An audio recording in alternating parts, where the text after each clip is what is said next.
Hey everybody, what's up? I'm Harry Romero and you're listening to the House Culture Podcast. House Culture. Hello everybody and welcome to another episode of the House Culture Podcast, hosted by me, the managing editor at House Culture, Matt Rouse. Thanks so much for joining us today.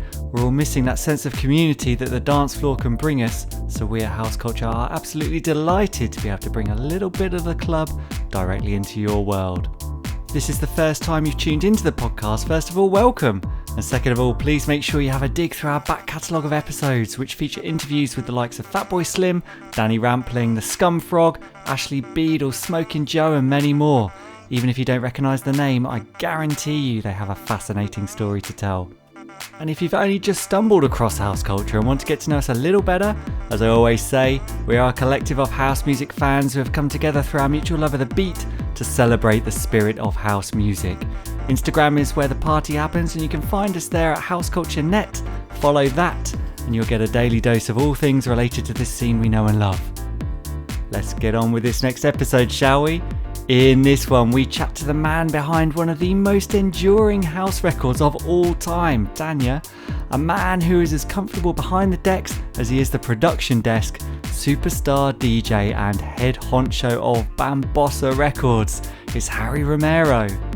Now, we caught up with Harry as he had literally just stepped off a plane to play a gig in London back in February, so some of this chat is in a pre-lockdown context. However, we cover his whole career in music, including how a track produced by Todd Terry had a massive impact on him. That's the bridge from hip-hop to house music is freestyle music. People like Todd Terry were sampling breaks from the freestyle records. Later find out he's sampling a lot of stuff from Chicago, and that's where Bango comes in. And when I heard Bango, I said, this changed my life, man. Who inspired him in those early years? Start 93, I'm going every Wednesday to Sound Factory Bar in New York to hear Louie Vega DJ. That was seminal in my career, man, because that opened another box, if you will, in my brain. What it took for him to become a great producer and DJ.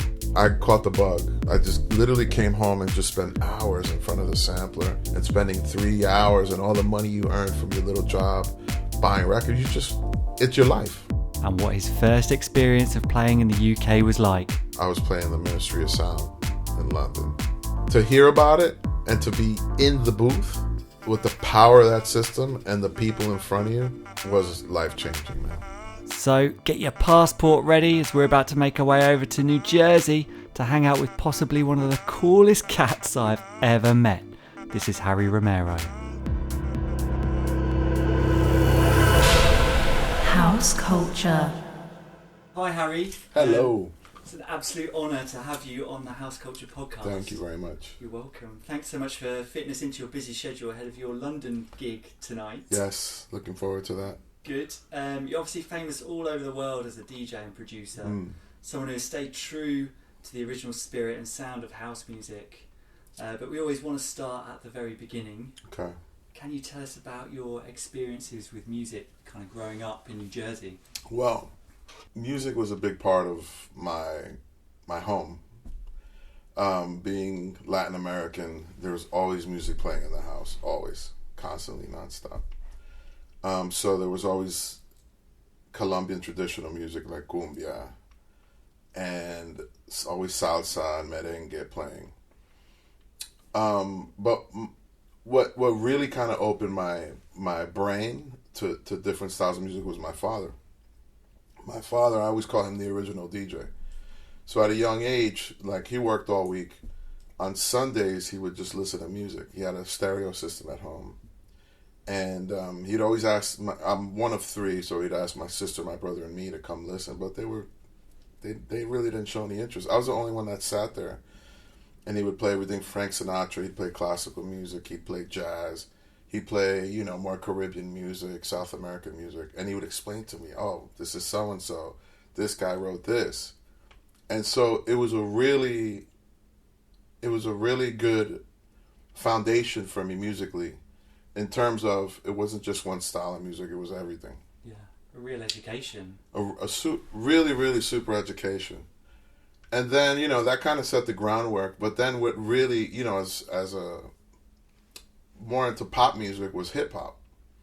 At the time, we had DJs like Red Alert, and we had guys playing disco. I remember on KTU, Paco, he would play a lot of disco. And that's what we really listened to outside of what my father was playing, my brother and I.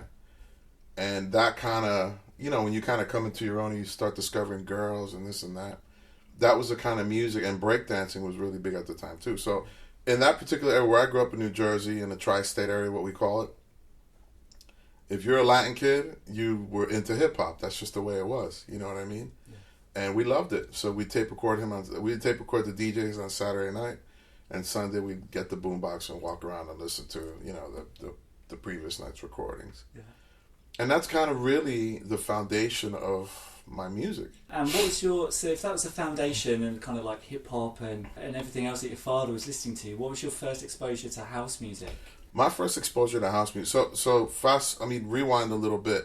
So after the hip hop thing, in where we're from, there was a style of music called Latin hip hop, which later they changed the name to freestyle music.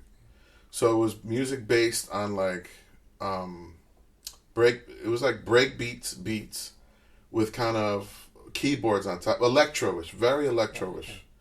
And you had singers like Niobe, Cynthia, Coro, Johnny O, all kinds of. They were like strictly mostly Puerto Rican, like singers, songwriters, this and that.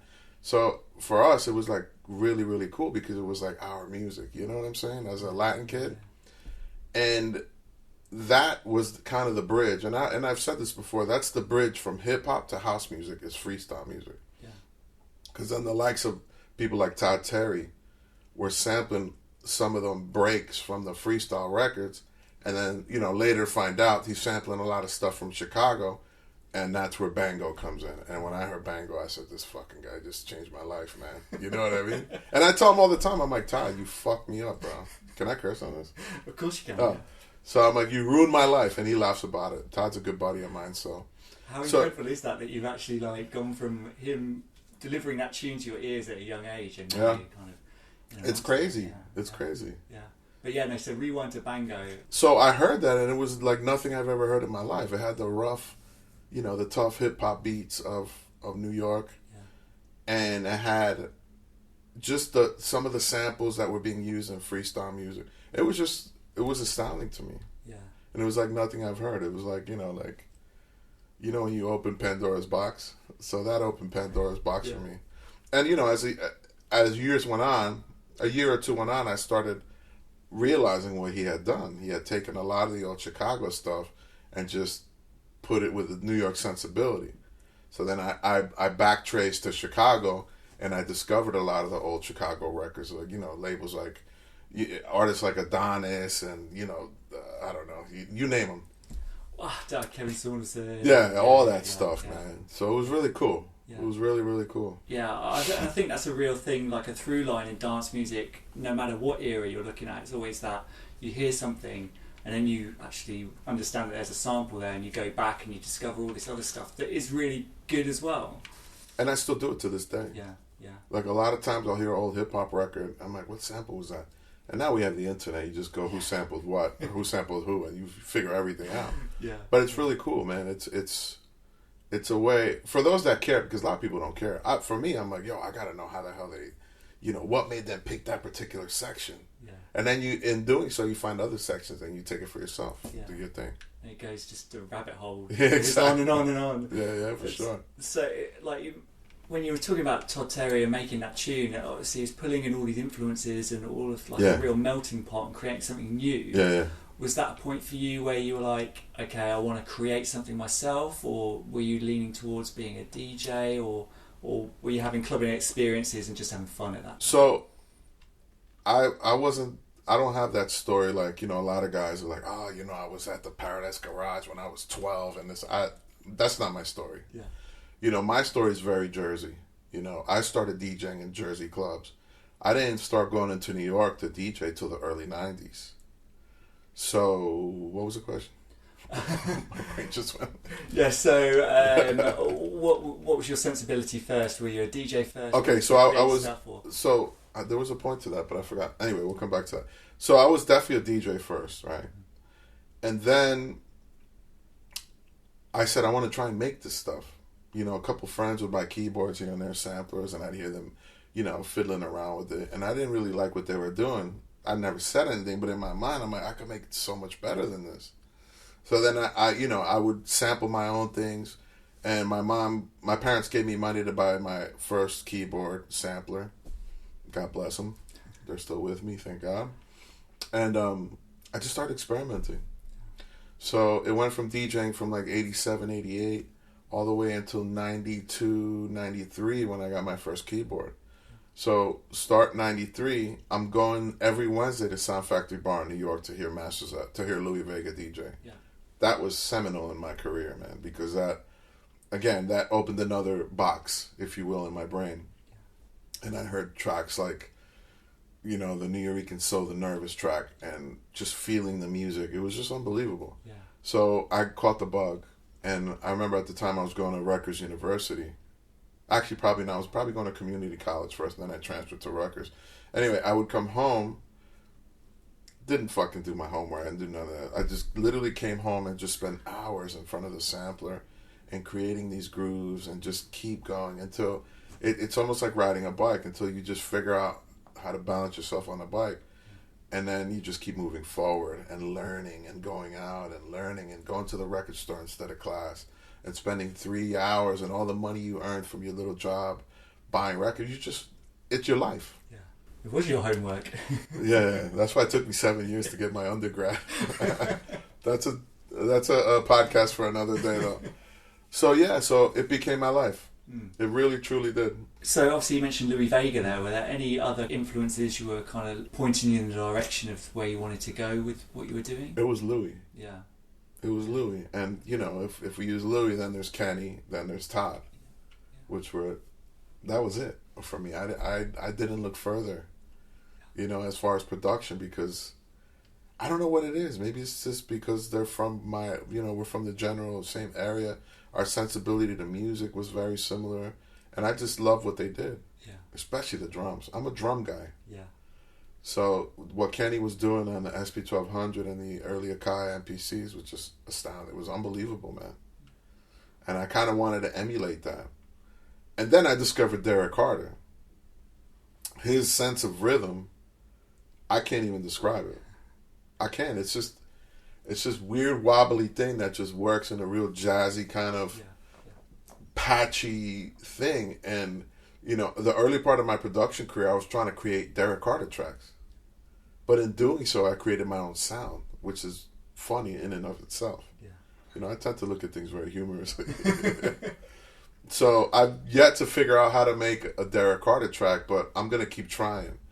And by me trying, I'm just creating more music. It's unbelievable. How simple the inspiration is. And I know I'm never going to achieve what he's done because he's him. And, we all have our internal metronome, if you will. We all have our beat grid. We all sense rhythm differently.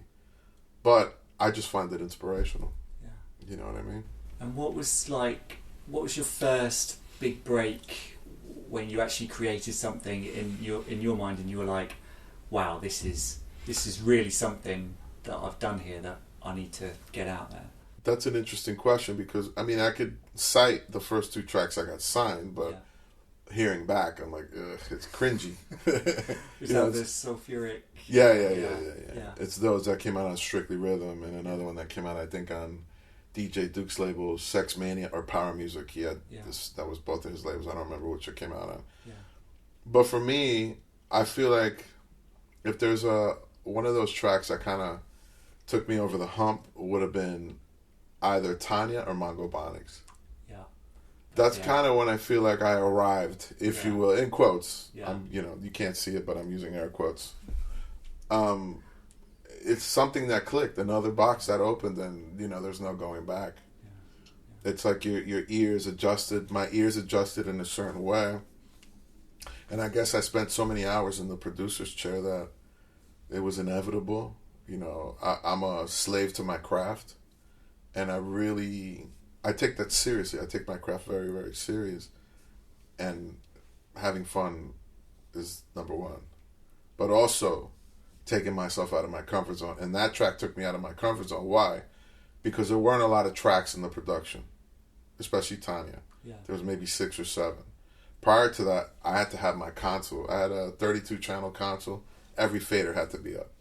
And in this particular track, it was a less is more thing, and it was a lesson that I learned. You know what I mean? Yeah. And just the simplicity of the track. Yeah, I mean, sometimes restricting yourself or having restrictions, the best creativity. 100%.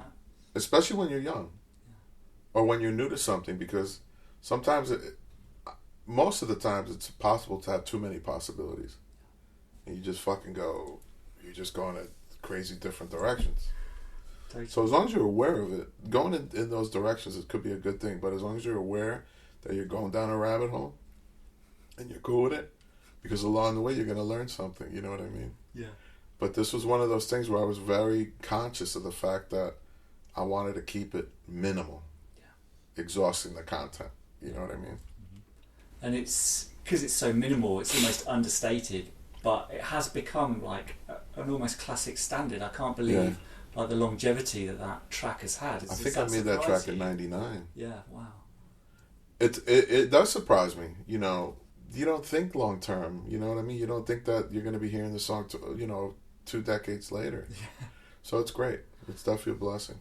And testament to my dedication and my work ethic. So what are your memories of that when it first kind of came about? Like you said, you realised that you had arrived. Did you play it out yourself, or did you hear someone play it and saw the reaction? The phone call I got from because at the time, my label was under Subliminal Records, and I remember I called.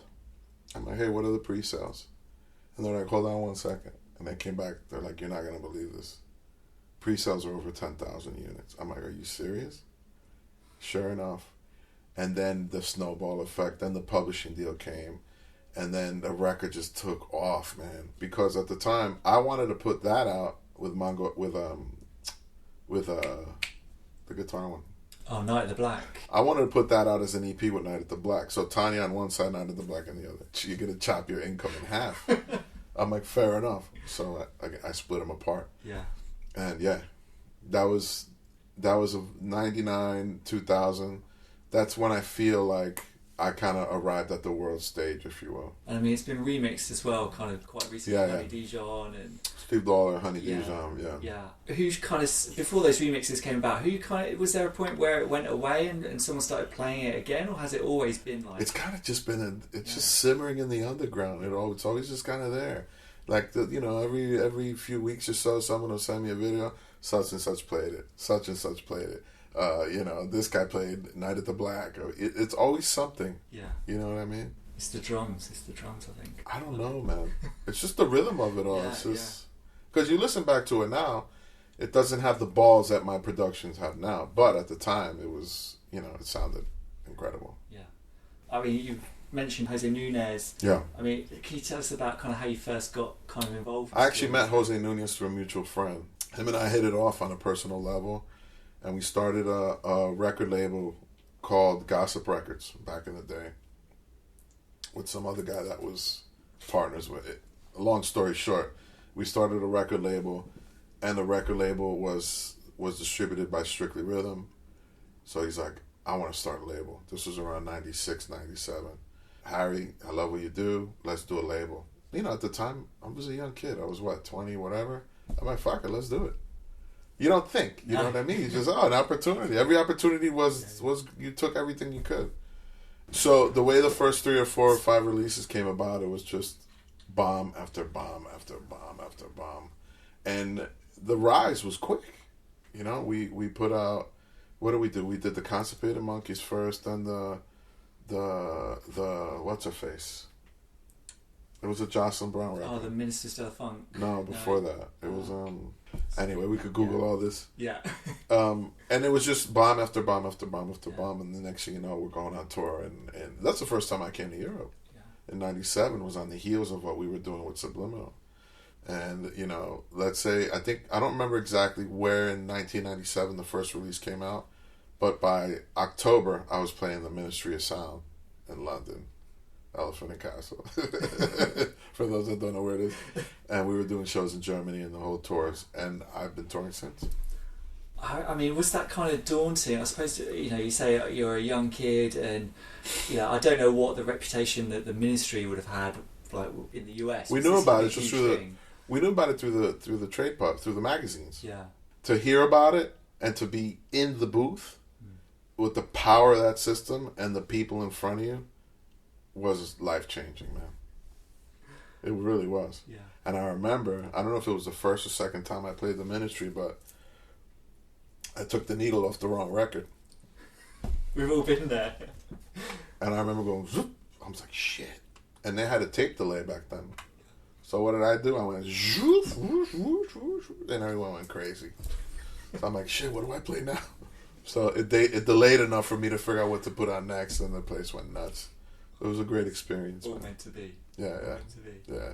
And at that stage, were there what were the major differences between a kind of UK crowd or a European crowd compared to kind of a US? Well, here's the deal: is that prior to that, as far as me DJing in the States, I only DJed in New Jersey, a couple New York spots, but then, so let's see, so this was, let's say 95, 96. The only other places I ever played were in Toronto and Los Angeles, and they were nothing like the Ministry of Sound. So it was like, it was very, it was eye-opening, it was scary, it was fun, it was amazing, it was everything just wrapped up into one, you know, funky package. Yeah. And I remember seeing Simon. I remember Simon would come when we would do it because we had a residency. Simon Dummer, I would see him always up top, just leaned over and watching and listening and like this. Every single time. Hey, wait, hey Simon. Because at the time he was running AM, PM, so he was always there. Yeah. What's your preference in terms of producing material? Do you prefer to sometimes work solo? Do you think like more minds are better than one? It depends. Yeah.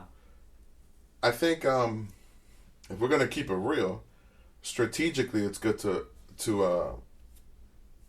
collaborate with people. Now that's not the only reason why you do it, but that could be a motivator, and I'm just being honest. Ultimately, what we want to do is make great music. Whether it be by myself, or whether it be, you know, going out of my comfort zone and working with someone that I admire and I respect, but has nothing to do with my sound, or so I think. And kind of that rub is it creates really cool stuff. For example, like I was just in talks with Josh Wink, and him and I have been friends for a long time, and we've always said, we got to get in the studio, blah blah blah. So finally, we're gonna set up some studio time with me and Josh, which is incredible because he comes from although he does what I do, and I do some acid stuff and techno stuff as well, but I'm curious to see what's gonna happen when we bring those minds together and really see what happens. I'm excited about it, you know. So collaborations excite me for that reason, because you don't know what the fuck you're gonna get. But I also love working alone. I love working in my, you know, in my slippers at home, in my pajamas. You know what I mean? Just home. I really love working in my studio because I know the sound. I know that what I'm hearing on my speakers is gonna translate. But I also like taking myself out of my comfort zone so I can learn as an artist. Ultimately, that's what we want to do. Yeah, just progress. Just progress, you know. I mean, I love those moments. Like for me, as just a fan of house music and, you know, club music and record crate digger and whatever, seeing these collaborations come up, and you know, the moment you see like your name and Josh Wink together on some vinyl. But I believe that, you know, it's good to work, you know, remotely, right? Mm-hmm. Let's say if I do a collab with DJ whatever, and he sends me stems, I send them back. That's cool, but there's nothing like being in the room. There's nothing like being in the room, and you can't compare it. It's like with this podcast, you know, so many people are, well, can we just do it over Skype? It's not the same. Like, you don't have you're not sharing the same air. No. You know what I mean? No, it's much better. I want to talk about vocalists. Vocalists. Yeah, I mean, you've worked with... What are those? No, I'm kidding. Legends like Robert Owens a few times, Jocelyn Brown. I mean, when you're working with those guys, what's your kind of flow in the studio? Do you get those guys in, or do they send you No, we get them in. We get them in, for sure. Yeah. So you said Robert Owens, right? So I had the track, so the track is called I Go Back. Yeah. Well, it wasn't named at the time, but I knew it had Chicago written all over it. It had this, the bass line sensibility of a Chicago record, of like a Larry Heard kind of thing. So I said, we got to get Robert Owens on this. So my management at the time reached out to him, and he flew in to my house. He flew into the States, and I picked him up at the airport. We grabbed something to eat. We go to the house. He heard the track already, but he's like, play the track for me. So he's got it playing, and he's like, I keep hearing this hook. I don't know. He's like, I don't know if you're gonna like it. I'm like, let me hear it. And he's like, okay, I go back, way back, way back. I'm like, let's do it. That's literally how it happened. Yeah. I mean, we were maybe in the studio for 3 hours. Working for 3 hours. Then we just hung out and, bugged the fuck out. But it's, I love working with people that I trust. You know what I mean? It's like, you don't have to hold anybody's hand. You do have to steer the ship sometimes because you're the producer. And what I like to do is be super efficient. I'm not the kind of producer that likes to have 32 unused tracks. That would drive me fucking bananas. I don't like to see it in my sight.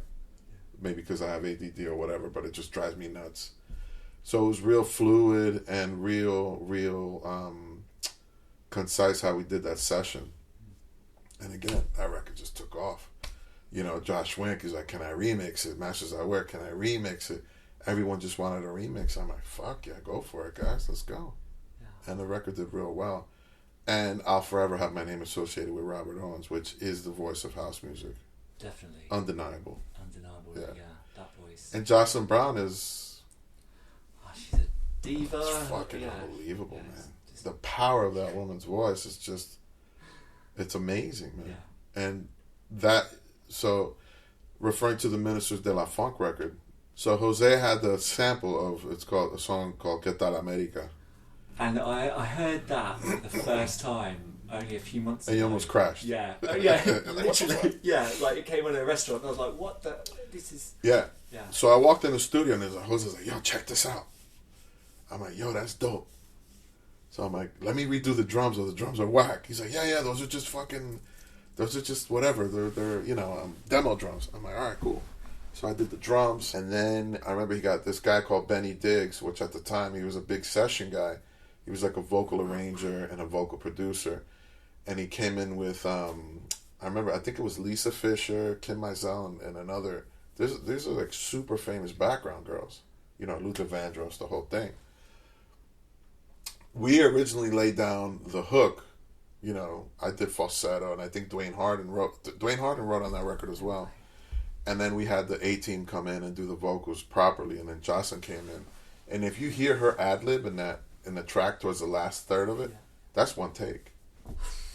And I remember we were behind the console, we were just like, holy fucking shit. We knew it was just, the Holy Spirit was all up in that place. And we just let her do her thing, and it was, what you hear is that.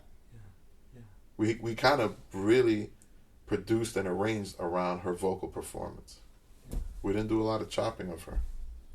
It's all live. Yeah. Incredible power, that track, still hearing that track out now it still does the difference. And to hear from people, like, you're on the road and you hear from people, they pull you to the side, they're like, just to let you know, that record saved my life. I'm like, wow, the power of music. Yeah, people that are on the ledge and they hear a lyric of something that you're a part of and, keeps them breathing. There's a big responsibility in making music if you think about it. There could be. Yeah, I mean, people, it's because it soundtracks people's lives. It's so intrinsic to the moments that people hold dear. And sure. There can be things that could be the most random track that means so much to people. For sure. And it could be a love-hate thing too. Like, I hate the fact that every time I hear this song, it reminds me of this. But you can't get rid of it. It's there. It's not going to go away. It's never going to go away. Like, a song like that for me is you know, not to be Debbie Downer. I was a kid anyway, but when my grandmother passed away, there's a song by the name's gonna escape me, George Benson. There's a George Benson song that came out, and every time I hear that song, it reminds me when my grandma died. I'm like, great. So I'll always associate that song with when my grandmother passed away. Anyway, the power of music. Yeah. Yeah. I mean, like you say, how are you when people come up to you and are like, "Oh, this track means so much to me"? Are you kind of like, is it a bit weird? Or I'm not good with compliments. I'm thankful, but I don't know how to react. Yeah. I'm like, you're welcome. What do you say? You know what I mean? How do you react? It's always good to hear that your music has touched someone in a positive way. Not to sound cliche and corny, but it's the truth. It's the truth. Yeah, for sure. You recently worked with Danny Tenaglia on his first solo material in over a decade. I was so glad to be a part of that. I mean, how was that? I mean, what was it? Don't Turn Your Back on... Don't Turn Your Back on Hot Creations. Yeah, I mean... I've known of Danny since, the dawn of my career. Yeah. He supported my music early on in my career. So I hold him in high regard. And the last couple of years, he's become a buddy.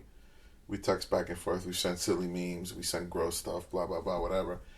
So for him to trust me, to help him finish the track and get it to where he wanted it, where he heard it, was just amazing. Danny's like, "Would you mind?" I'm like, "Danny, come on, bro.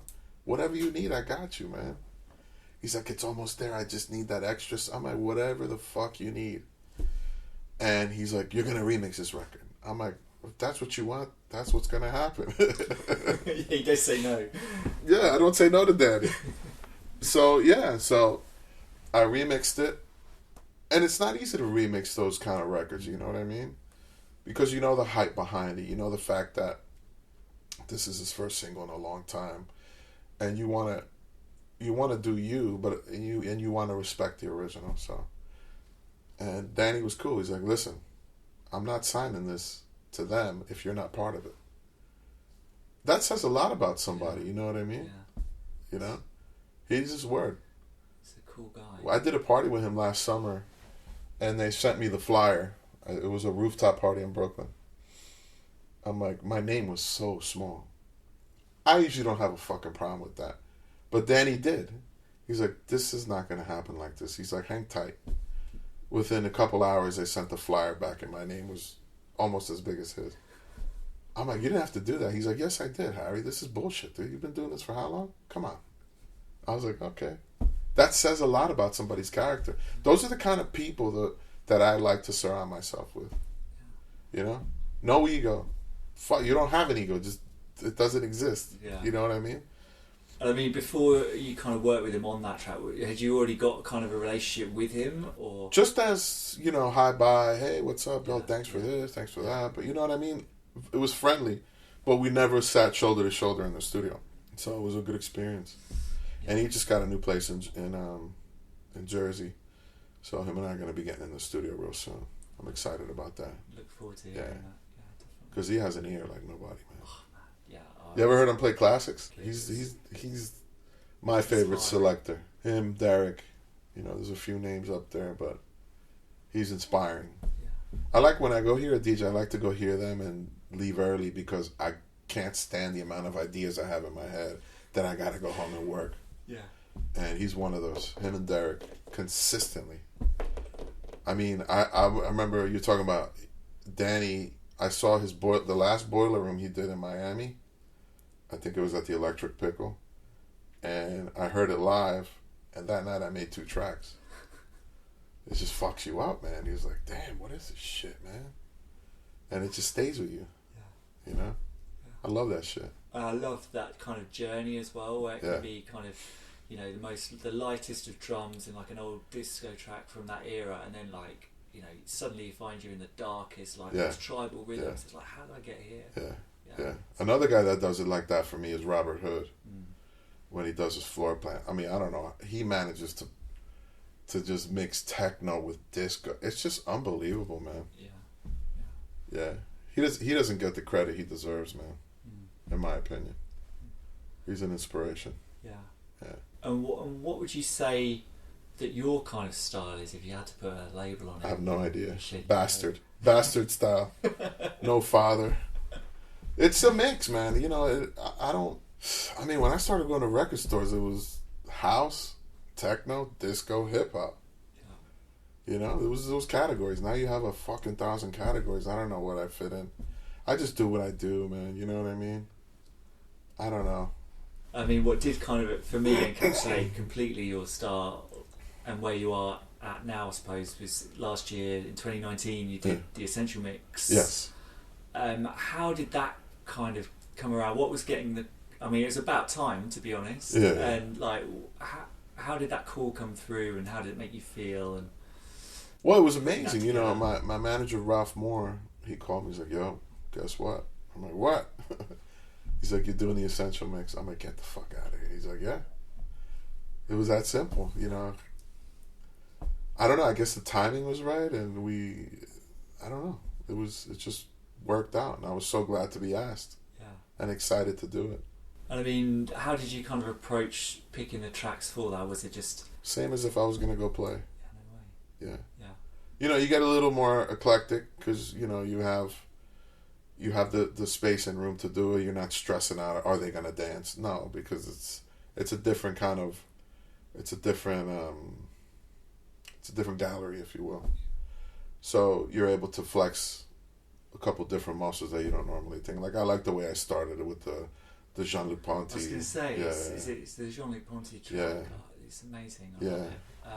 Which was cool. Yeah, and some Chemical Brothers in there. And do you think it's good to be like eclectic in that way? I don't know if it's good or bad. It's just me. You know, and I'm in London talking to you, so I guess it worked. You know what I mean? Totally. This kid from Jersey. It's always kind of been my thing, you know, because when we started DJing, you didn't just play one style or one tempo music. You had to combine disco with hip-hop, with reggae, with house, with freestyle. That's the way it went. You had to keep people's attention. Yeah.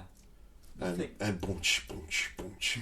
For 3 hours just wouldn't work back then. No, I think having that kind of change of pace, the change of colour in the night, you know, with different rhythms and stuff, it's better than just hearing Relentless. That's why I like playing extended sets, which I don't do often, sadly, because you get to play different. You got more room to kind of spread out. Yeah. How long are you playing for tonight? Hour and a half.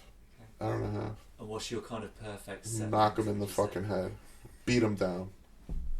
That's what it's going to be, an old-fashioned Harry beat down.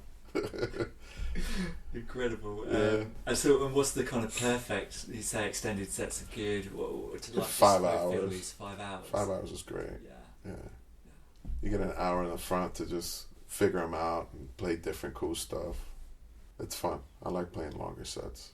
It has to make sense, though. Yeah. It has to be the right crowd. Yeah. Because otherwise you're just going to beat them over the head for 5 hours. That's not fun. You know? Yeah, no one wants that. Yeah. I remember reading a few years ago, kind of, you semi almost like lost faith a bit with the house music scene about the situation and the state that it was in terms of music. Yeah, just the whole EDM thing just clouded my vision. Yeah. Fucked me up. I'm like, what's going on here? Yeah. You know what I mean? Are you kind of proud and re-energized about where we are currently? Oh, with 100% sure, man. I mean,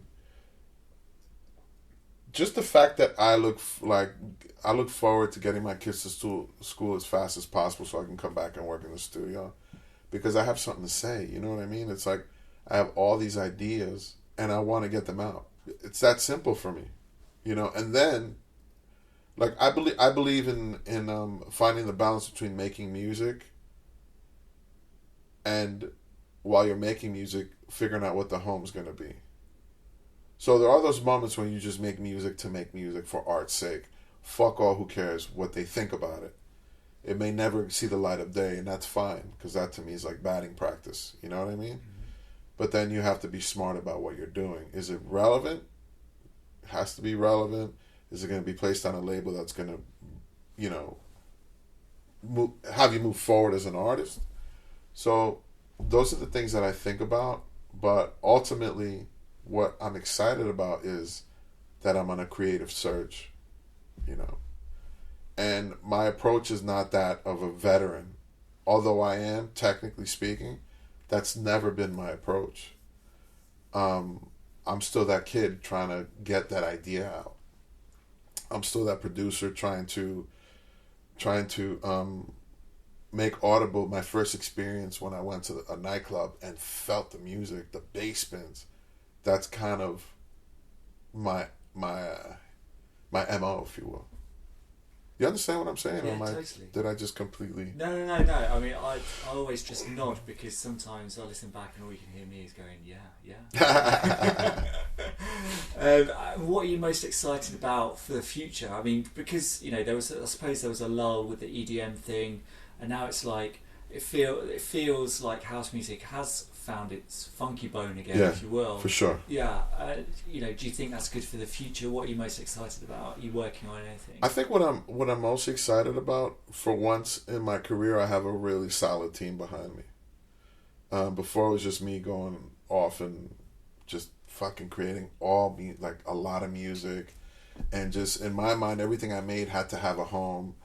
So now it seems like, although I am working less, I'm making less music, I'm also being smarter about what I'm making and strategic, where I've never had a strategy. And now, you know, 40 whatever years old, and I finally have a proper team behind me helping me, you know, steer and this and that. That's exciting for me, because I know that it's not just on my shoulders. You know, I have people that I can bounce back and forth with and come up with the best solution. And most importantly, the creative juices are flowing, man. Without that, we don't got nothing, man. Yeah. You know? Is it a scary thought that, has there ever been a moment where you kind of sit? No. Well, yes, but my approach has changed on that. Now I realize that it's, you know, I equate it to surfing. You're not going to catch every wave, man, but when you do catch that nice wave, it's going to take you, and then you get back, and then you paddle back out, you wait for the next one. So as before, I would panic. Where's the wave? Where's the wave? Where's the wave? There's no wave coming. That's it. I'm done. There's no more. I'm out of ideas. And then out of nowhere, you look out in the horizon and here comes a wave. Yeah. So I know to trust that there will be a wave coming. And who's out there at the moment that's kind of inspiring you? I think someone that's kind of really inspired me is someone like N.Me. Mm-hmm. I like that deep stuff he does, man. It's really, really cool. There's not anything everything he makes I love. I don't play everything he makes because some of it's a little too sleepy for me. But I appreciate the production and his approach to it and his choice of sounds. Like that Romero record, The Terrace, that shit's unbelievable, man. He got away with using a real EDM sound. You know what I mean? And he just created a masterpiece. That's a masterpiece to me. Yeah. Those kind of records inspire me, man. I can't say there's too many people now that I listen to. I'm like, oh my God, how did they do that? No, I mean, sadly, we kind of live in a culture where it's become very copy-paste. So the ones that really put their heart and soul into it, you could hear. And Rampa's one of them, for sure. And that's kind of... And me. Yeah. No, not and me. I'm saying the artist and me. Oh, sorry. Yeah. Be clear on that. Cool. Right, I mean, we're kind of getting to the point where we like to talk about the tracks for our playlist. You know, we always ask our guests to pick 5 tracks based on themes for our House Culture playlist on Spotify.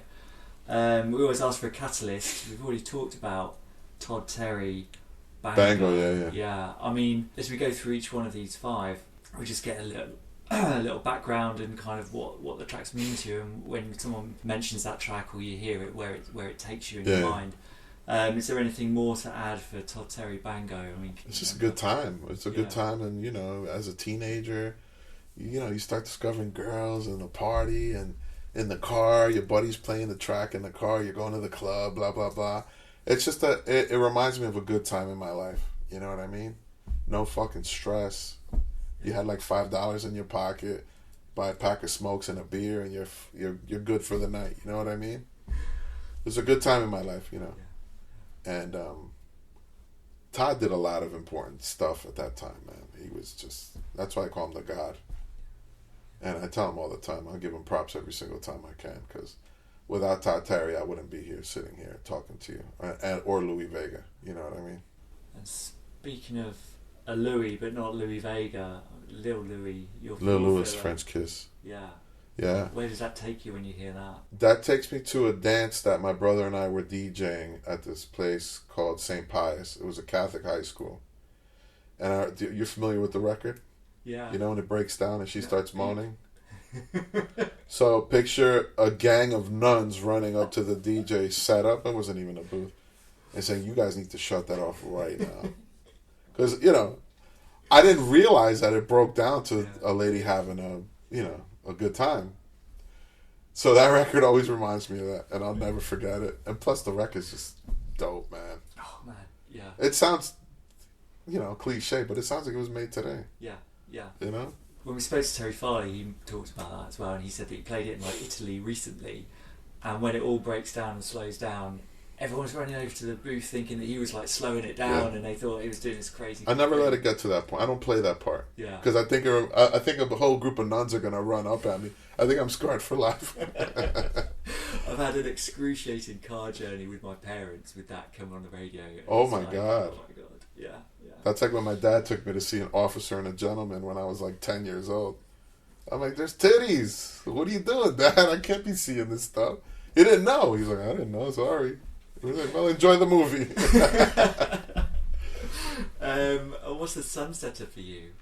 Kool and the Gang, Summer Madness. Yeah. That record just kind of, it's just relaxed. It's like you smoked half a joint. It's just so relaxing. You know what I mean? You could almost picture the colors on the water. And they're from Jersey, so I got to give Jersey props on that one. Kool and the Gang. Kool and the Gang. And a tearjerker. This song always gets me, and it's an odd one in the sense that, big rough guy like me would listen to something like this. But Bonnie Raitt, it's called "I Can't Make You Love Me." That song she paints a picture, man. And it's a tearjerker. It gets me every time. I gotta walk around with Kleenex. And the last tune is "The End of the Night." I gotta give it to Marshall Jefferson, man. The house music anthem. I gotta give it to him. Yeah. It's just a good way to end the party. I've certainly ended on a high. Yeah. I've been in nights recently where I've heard probably 3-4 different versions of that. Really? It's nothing like the original? No. Nothing like the OG. I mean, they did a good job with the remixes, but my ears are tuned to the original. Those 707 drums. Yeah. Yeah, for sure. And have you seen Marshall and kind of... I see Marshall every time I go to ADE. I run into Marshall and we sit and we have a coffee or a drink or whatever. Mm-hmm. He's still at it, man. Yeah, it's crazy. He's still at it. Yeah. Always good to run into him. He always has good stories. And I always have a slew of questions for him. I'm sure I annoy him, but the only dumb question is the one you don't ask. So I'm gonna keep asking. I love learning, man. And especially if you can hear it from the horse's mouth, dude. Come on, dude. It's like, a lot of times we wait for these people to be gone, and I should have asked him such and such. So. And our final question we always ask is, obviously we are house culture, and you are part of the house culture. Right. What does kind of this scene mean to you, and what do you think it's given to your life? Wow. I can honestly say that I've never worked a day in my life. I did work before I started making music, but when I decided to make music my life, or when it picked me, I don't know if I picked it or it picked me. Regardless, I've never worked a day in my life. The work is getting on planes and this and that, but the fact that I could provide for myself, my wife, my kids, by making music, by doing something that I love, and not having to punch in or be on the bus or a train and say, I gotta go to fucking work for 8 hours. I can't stand this shit. When's Friday coming? That's such a blessing, man. And I think it's gonna add years to my life, I hope. Because I love what I do, man. Every day, yeah. It is daunting that sometimes you sit in front of a blank canvas, but that you have belief in yourself, belief in your skill set, and the wave is going to come and it's going to take you to where you need to go. That is a perfect place to end, I think. Yeah. Picture the wave and the water. I think that's wind. I don't know. Whatever. Cool, man. No, it's perfect. It was absolutely great. Amazing. Bang that was on. fun. House culture.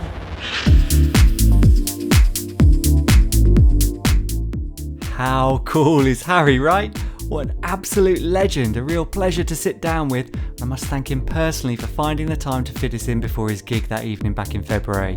Feels like a lifetime ago in a completely different world, but I hope some of you are reminded in that chat just how important this scene is to us all. Harry did mention Josh Wink in there, and you can pick up Josh's reinterpretation of one of Harry's latest tracks, Control, on Bambossa Records from all the usual outlets. Also hot off the press are a whole bunch of remixes of Harry's anthematic collaboration with Vice, Where Do We Go? Check those out if you can as well. And of course, Harry's Essential Mix is, yes, an essential listen, which you can find on SoundCloud. Comes highly recommended. And if you want to add some more sick beats to those recommendations, you can find all of the tracks that Harry picked for our Perfect playlist on Spotify. Just open up your player, search for House Culture Perfect Playlist, and you'll be presented with a plethora of tunes that feature sounds from every corner of this thing we call house, all chosen by our podcast guests, past and present. Once you've followed the Perfect Playlist on Spotify, please support this podcast by loving, liking, tweeting, sharing, and by leaving us a rating or a review on Apple. This is really important and will help us to continue to create these episodes that we hope you love listening to. They could also get you a shout out on a future one as well. This time the lucky shout out goes to Alex Hobbs, who got in touch on Instagram to tell us that he thinks the podcast is class, and he is 100% subscribed to us so that he doesn't miss out on any of the exciting guests we have coming up. There are quite a few, let me tell you. Any more comments can be made by hitting up our Instagram feed at HouseCultureNet or following the hashtag #TrueHouseCulture. This way you'll be kept connected to other house music lovers from across the world. And finally, if you want to reach out to me, Matt Rouse, you can do it directly on Instagram at DJ Matt Rouse. Thanks for listening, stay safe, see you next time. House culture.